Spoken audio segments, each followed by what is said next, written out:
This all-you-can-eat luxurious buffet has several non-seafood sections. Last episode, we looked at their seafood. In this one, we're going to experience their hot food and a few other items that don't quite belong but are important for you to see. As you have seen on the title, I don't like this part of the buffet. But how bad does it get? Or is my standard just too high? Let's find out.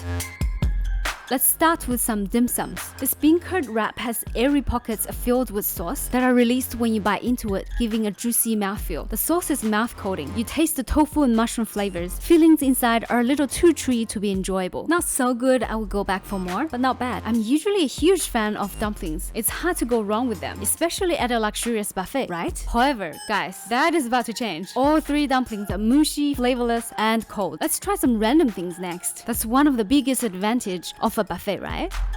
These are great to eat when you're hungry and want to stay that way. The rice, too dry and tough. Hazelnut, soggy and bland. Quail egg is just quail egg. The color has absolutely no effect on its taste. Usually it's great to switch things up to keep your taste buds engaged. You know why gravity is such a disappointment? Because it always lets you down. The saying goes, where there's a will, there is a way. My taste buds are about to get engaged like never before. Never before. Ladies and gentlemen, that is a big bite of pungent blue cheese. It's so disgusting. I think it will haunt me for the rest of my life.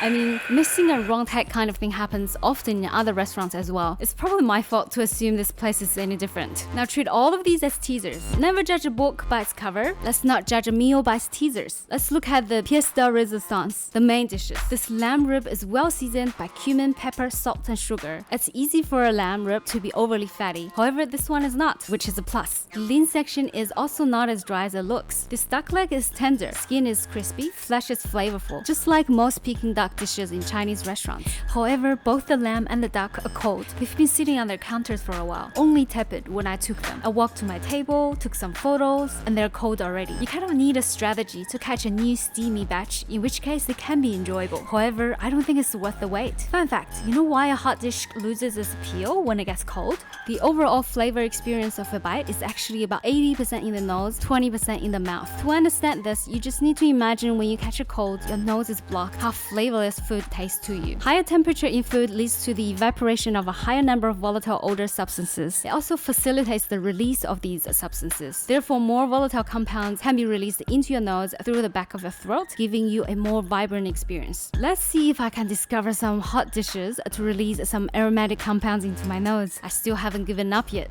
And here you are. Finally, a lukewarm dish is this Reuben sandwich. The bread is beautifully golden brown. It's crusty, but yields the pressure when you bite on it. Immediately, the millet fragrance escapes into my nose. Then I taste the briny meatiness of corned beef. The bread is enriched by the slightly melty cheese, and sauerkraut adds its welcoming tang, cutting through the richness for you. Overall, it's a well-balanced bite. The first dish I would go back for. Okay, I am now feeling hopeful. This crispy skin pork belly looks interesting. The skin is tough to cut through, but if you manage to get it off, you're rewarded with its crunchiness. It's easier and more fun biting on it though. The pork flavor is unpalatably intense, however. I love pork, used to eat it every day, and it's still too strong. Adding some mustard helps. It kind of offsets the unpleasant porkiness for you. And surprise, surprise, it's cold. This footage was taken when I was taking my last round around the buffet. During my many walks, it's rare to catch a dish replenished with a new hot batch. I don't recommend camping for it. Disappointingly, because the skin is so much better than the meat, people just pick off the skins. In conclusion, I have to say, I send my sincere regards to these dishes for saving my stomach space for the other food. Coming up in the next dessert episode, I find my favorite ice cream in the world. In fact, I've never been so keen to publish a video before. I'll see you there. You know when you first get your coffee in the morning in an open mug? That first sniff before the sip, the exquisite roasted coffee bean aroma. Nutty, smoky, chocolatey, absolutely captivating. What if your coffee actually tastes like that, without the bitterness? And that is exactly what you get from this. It's a dream come true.